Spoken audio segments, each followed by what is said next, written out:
I have to prove to them that I belong, but I feel like they don't give me credit until I beat them, right? Because then you can't say that I don't belong in the series if I'm faster than Correct. you. I'm Jim Farley, and this is Drive.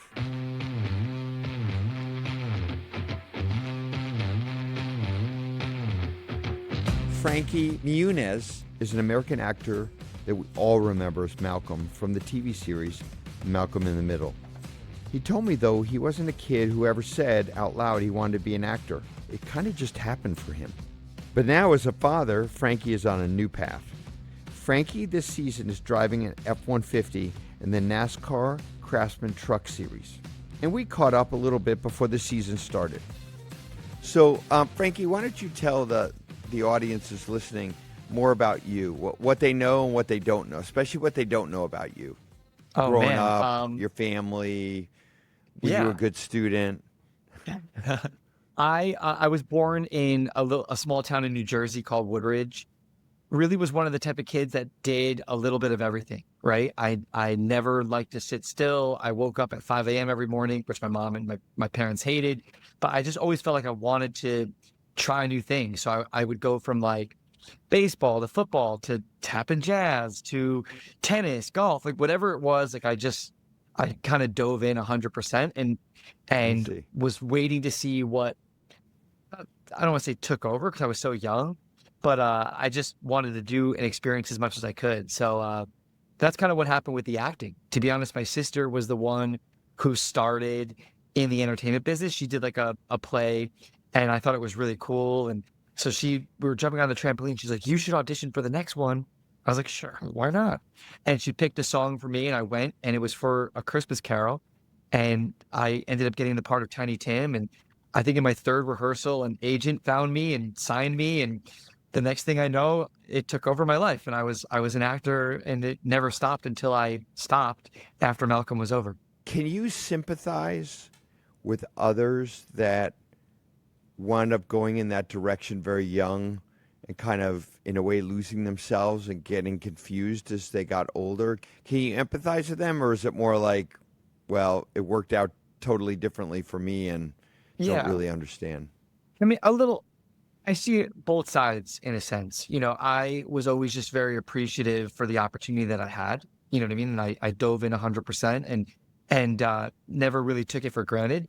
But I had it pretty lucky in the sense that really from the minute I started acting, I was always constantly working, and I loved it. I never fully said I wanted to be an actor, right? I didn't I grow up, see. Oh, right? that's interesting. I didn't show up and go, this is my dream and this is what I really want and I'm striving for it. And like you go through all the rejection, that's really hard on, Yeah. especially a kid, right? Right. Yes. To really want something and just be constantly be told, no, you weren't good enough, or no, you're not right. So I can see that side where that may affect someone, Yes. especially going through puberty or whatever it is, right? Yep. But I don't know. I never fully felt like I always felt like a little bit of an outcast. I Like, see. I see. right? And I'm at Yep. the Emmys. I think I was 14 years old, 15 years old, and I'm nominated for Best Actor in a Comedy. And I was like, how do they even let me come here? You know what I mean? Like, I didn't feel like I actually was part of that gang or that Yes. group. You know what I Yes. mean? I just felt like I'm just me, like weird that I'm here. And Yeah. I still look back at it now, and now that I'm older and I can appreciate everything that happened in my life more because when you're in it, like it just kind of takes over, right? You go Of where you got to course. go, and You're on the all of a treadmill. sudden, yeah, you yeah, doing what you got to do to keep going, and but now I take a look back and I go, man, I was really really lucky, and I'm so appreciative of what I got to do because it allowed me to do the things I'm doing now, right? Like Yes. but even now with like the opportunity that I have racing.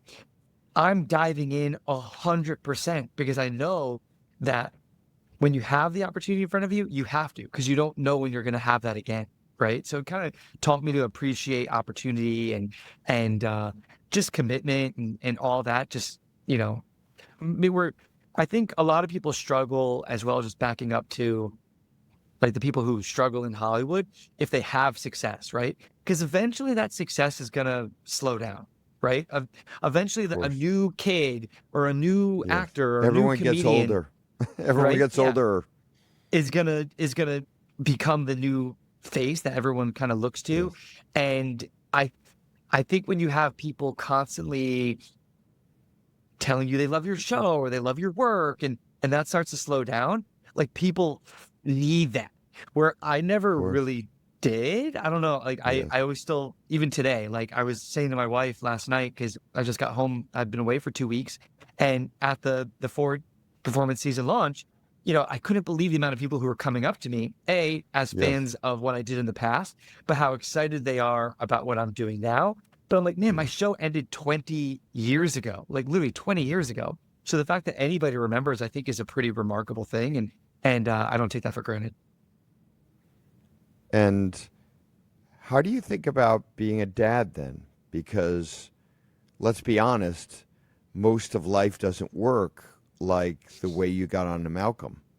Yeah. Most of life is different than that. And so you have to prepare your child for, those kind of outcomes. I actually have a interesting story there. I think, I when my son was born in 2021, it was the first time in my life that I really wasn't doing anything, because I like even when I was acting, I was full time, and then I started racing way back in the day and did that full time, and then I got hurt and I joined a band and I was touring all around the world, and then I started an olive oil company. Like, I was always doing something that I could put effort into and passion into. Yep. And in 2021, I was kind of like in this in between state. And I literally was holding my son in the hospital bed. And I remember thinking, like, who is he going to grow up thinking that I am? Right. Of Sure, I could course. say, here's what daddy used to do. Like, daddy used to be an actor, daddy used to do that. But I Yep. wanted him to see me working really hard for something and striving for something and the ups and downs that come with that. Right. And I really felt like I had unfinished business in the racing world. And it's not something that is subjective, if that makes sense. Unlike an actor, Oh no. I could put in, Well, I mean, to get to the top of racing, there of course is fortunate involved, but competing on the track, there's no guesswork. yeah, it's yeah, not. It's numbers. it's right there in black and white, right? Yeah. You're Yeah. either up here or you're down here, and you got Yeah. work to do. And I always compare it, like, I've done roles as an actor where I really dedicate my life to it, right? That whole month, Of 2 months, course. whatever we're doing Of filming, course. Yep. and think that I did the best job I could possibly do. And then people see it and they go, it was okay. You know what I mean? I always hated that, like, it's opinion based of whether people like Yep. things or not. And the one thing I like about racing You is always that, wanted to have a stopwatch.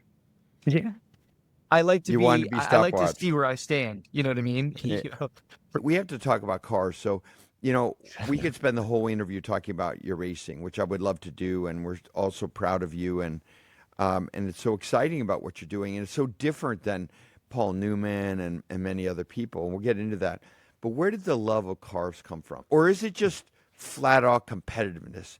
It could be a completely different sport. You just happen to like, or is it pro celebrity got you involved in this kind of specific kind of competition? I will say 100%, like, I am the most competitive person in the world. Like, I don't care if it's like walking from here to the car, like, I gotta win. Like, Yeah. but I remember way before I ever thought I would be a race car driver or thought it was even a possibility, cars were my life. As a kid, all I Oh, wanted okay. was Matchbox cars and remote control cars. And Yep. I remember getting up at 5, 6 in the morning when I was 6 years old and turning on the Formula One race. My family was not into racing at all. Like, still today, they Ah. know nothing about it. You know what I mean?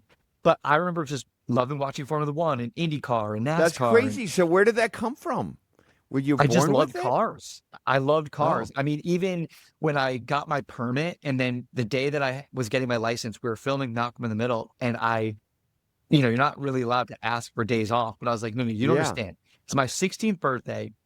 I'm going and getting my license. Like, that's the priority of my life, right? Getting that freedom to be able to drive and go wherever I want. And once I had that, I would just get in the car and just drive forever and listen to music. And it was like, I'm 39 years old now. I literally just drove across the country. I drove from Phoenix to Charlotte because I was That's bringing my awesome, fifth wheel by the there. way. but I Everyone I should do it. literally love being on the road. Like I love it. So Yep. the racing aspect came because of the pro celebrity race in Long Beach. You know, I got to do Got that. it. I remember Bryan Cranston did it the year before. He played my dad on Malcolm in the Middle, and he's like, Yep. if you get asked, you have to do it. It's the most incredible thing. And I finally was 18, so they asked me to do it, and I ended up winning that. And that feeling, Well, who did you beat? uh, Who was number two? Because no one remembers number two. Who was number two? I don't even remember number two. Yes, I you think it do. Of was like course you do, Frankie. You it was. know who you I think it beat. was You're Ingo so competitive. I Rademacher. know you know. It You're was just Ingo trying to be Rademacher, polite. Max Pappas, and Max Aaron Pappas? Pearsall. Seriously? Yeah, yeah. Oh, So, I thought you were going get to say this. like David Hasselhoff or something. I think Meatloaf was in that race. I beat A him. meatloaf. And, you know, But you beat Max Pappas, who, if the audience doesn't know, Max Pappas is one of the best endurance racers ever. And when I was at Toyota, he drove our Indy car when we first got into yeah, Indy cars. Yeah, good guy. yeah. So I thought it was crazy because like you show up and they train you and you go out to Willow Yeah, you went Springs out. and Where did you go out? Did you go out to Willow Springs? Did you train? yeah, yeah. We Yeah. do you do like 2 weekends or 6 days out there, whatever it is, and they really do a good job of trying to Yes.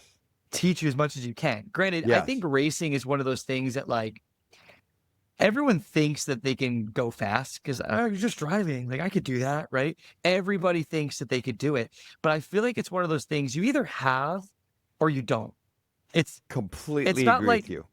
Yep. right. It's not like one of those things where like if you spend enough time playing the Yeah. piano, you'll eventually figure out where to put your fingers. Not. Not saying you're going to be make $1 million Yep. doing it, but you can figure it out. Like racing, like you either have it or you don't. But that feeling of crossing the finish line first, like I still remember it. Like I have chills right now, and it almost like makes me tear up because like the thought of like we're about to be at Daytona, and the thought of what it would mean to me. I did that race, a team that had a Champ Car team, they had a Atlantic team and a Formula BMW team. Sure. They're like, Yeah. come out for Atlantic a is test. Well, super competitive series. yeah, it was, and they're like, come out for a test. We'll put you in the car just for fun. Not thinking anything would come of it. Like, just, come out. We're going to be in Houston. And I went there. And by the end of the second day of my testing, I was faster than the other drivers that they had signed. Like, they're who Holy had been racing smokes. since they were And you had never kids, been to right? like a racing school or anything. Not other than what I learned in the pro Well, celebrity pro race. I'd celebrities never like done production anything. cars. Like you're Yeah, talking about getting an Atlantic car, which for the audience is like open wheel, small, light, but like a Formula One car. Like crazy. Yeah, that's like a missile compared to a school bus in pro yeah. So celebrity. Like that is like that's I impressive. remember sitting in the car, like, oh, we're gonna The make you drivers speed. must have I'm been like, really pissed off. I guess, right? But I mean, yeah, they were 100%. It's still something now that I think, while I'm new in each series, right? When I first showed up in ARCA and now I'm in the truck Yep. series, right? I have to prove to them that I belong, but I feel like they don't give me credit until I beat them, right? Because then you can't say that I don't belong in the series if I'm faster Correct. than you, right? So that's, Yeah. that also motivates me because I want to do that. But I remember sitting in the car and they're like molding my seat to me, and I was petrified, like Of course. petrified. Like, the steering wheel, there's all these buttons, there's all these things. Like Yep. I've never used a sequential gearbox, and like Mm. everything was so new, and I just went out, and I remember just being. Here's a kind of interesting story. I remember hitting the gas pedal and and the vibrations of the car were so intense because between like let's call it 5,000 and 7,000 RPMs, it's violent. You got to get through it. And Of I course. couldn't breathe. Like it rattled my lungs. And I remember coming on the radio saying like, I think like there's something wrong. There's something like, no, you got to get through. You got to get through it. Like I was so new. And by the end of the second day, like I figured it out. And like, I was just getting faster and faster and faster. And so they ended up signing me. I did a year in Formula BMW and then moved up to the Champ Car Atlantic Championship in 2007 and then ran that for 3 years. Even Frederick Vervish, who just won the 24 Hours of Daytona in Yeah, the no, GTD car. I love that guy. I talked to him for I yeah. raced against him in 2009. Like we had Oh, you amazing did? battles in the Atlantic Championship, and I want to get him in one of the the NASCAR, the trucks for one of the road courses. I think it'd be super fun for him to do it. But yeah, I raced with him. I raced against Daniel Ricciardo. I raced against Sebastian Vettel and James Hinchcliffe. And you look at all the past IndyCar champions. They were in that Atlantic class that I was racing with. So it was a really So very what was it like to go back to your other life? You couldn't really explain what was going on because it's another very specific world, and you can't tell them I'm doing really well. I mean, you can, but they won't know what it means. Like, how yeah. did that? How did you process that I think it success? was a little different than it would be now because there wasn't social media, right? It was Hmm. people found out if they read the newspaper and saw like an article that was written about me. So like the message of me racing didn't spread like it has now, right? Now I people see. come up to me all the time and they go, "Oh, I've been following your racing," and to me that's like the greatest. I don't want to call it a compliment, but like the fact Yeah, that people have accepted it and they that's what return you on the are. races You're a every week professional to race car driver. You're not to Malcolm see in the what you're middle. doing, and I Yeah, love it. So I don't know. I know, people are always really interested in hearing about it, even if they don't know much about it. They always tell me that sure. I have so much passion when I talk about racing, which I'm not trying to. I just actually do have tons of passion for the sport. So um I don't know. I think I don't know if you heard, but they're rebooting Malcolm in the Middle and we're actually starting filming. I was going to ask It's gonna about be that. So it is like, what do you think about that? Do you think? I I mean, mean, you're I'm a obviously professional really race car excited. driver now, so you're going to go back to Yeah. acting, or I what do you mean, think? it's one of those things we've been talking about the show coming back for literally 10 years. And I've kept Yes. going like, yeah, we think it's going to happen. They got the old creator and writers and everybody involved and they wrote a script and so the fact that it got picked up now, the thing's not great, right? Because I'm committed Yeah. to this season in You're the pretty trucks. busy. Yeah, but Disney, because it's, Disney Plus, they own Fox now. It was a Fox show. And they have been really great with like, what are your dates that you can't be here? And we'll Okay. work around your NASCAR schedule. Yeah, it'll be tough. I'll be tired, but I can get through it and you know, we'll see how it all goes. Yeah. So if you go back and you look at Steve McQueen or Paul Newman, who for me would have been the most successful people who were professional actors and professional race car drivers in their own right. They had to do it. They had to prove themselves. But they went to endurance racing, Mm, and you've chosen to go to NASCAR, which to me is a very interesting choice. Of course, it's super popular, and so people not in the racing world will maybe not understand the differences between endurance racing or and NASCAR. But for us in the industry, it's a really interesting choice because it's not what the traditional choice would have been.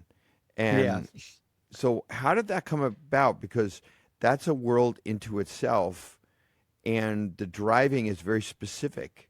There must have been yeah. a reason why you were connected to the NASCAR direction versus, let's say, endurance racing. Well, as a kid, I went to a lot of NASCAR races. I lived in the Raleigh area. I went down to Charlotte Motor Speedway. I started Oh, racing at so as a Rockingham. North Carolina, yeah, I was at the 2001 Daytona 500. I actually was driving in the pace car for the 500.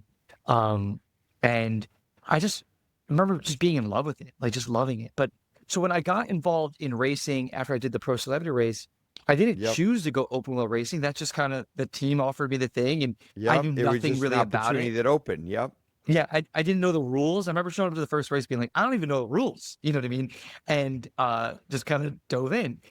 But I remember watching NASCAR when I was racing, thinking like, I wonder what that's like. But when you're in the open wheel world, everyone's kind of not, I don't want to say it's not anti-NASCAR, but you stay in the open wheel world. Like that's your, Yes. that if Yes. you want to race there, That's that's your what you do, swim right? lane. Yeah. Yep. And but I remember thinking like, or even seeing ARCA races and going like, I want to do the ARCA race at Talladega. I want to do the ARCA race at Daytona. I remember just thinking that, but at the time, like my managers in the racing world were like, no, why? Like, why would you want to do that? So I had gotten pretty badly hurt in 2009.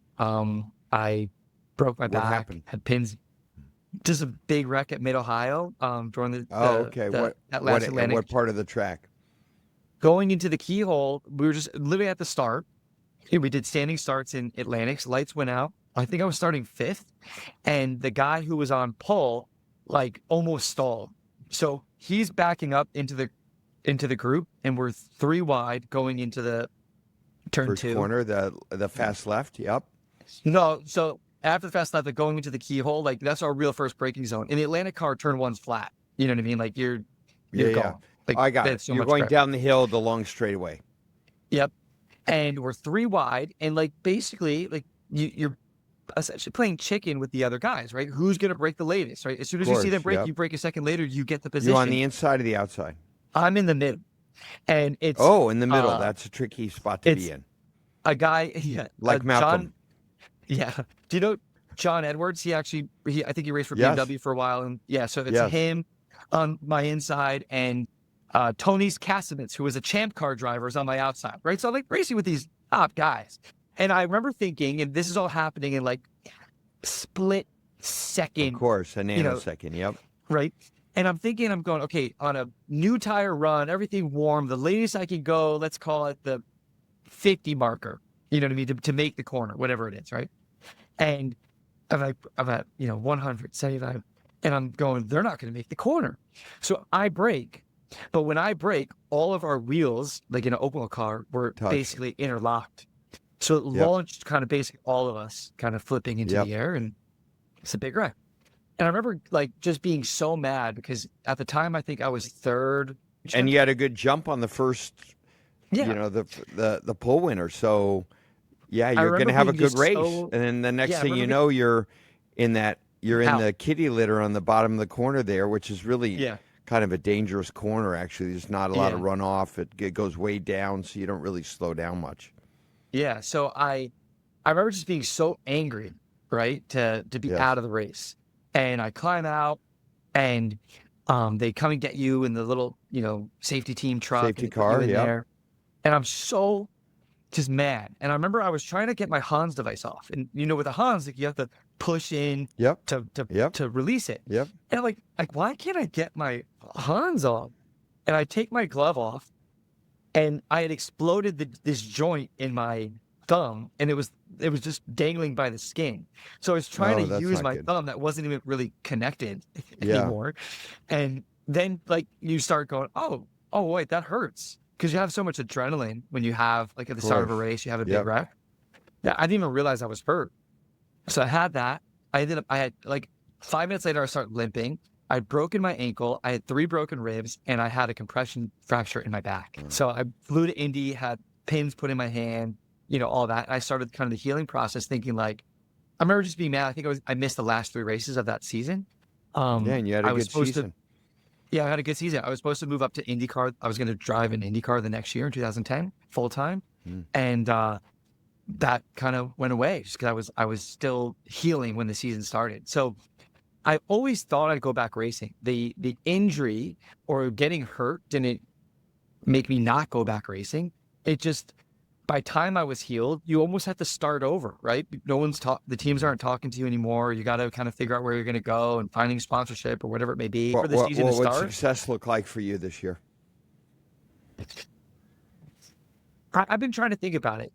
As a race car driver, obviously the objective is always to go there and win or to be the fastest. But I want to set realistic goals as well. You know what I mean? I know it's going to be difficult. It's going to be hard.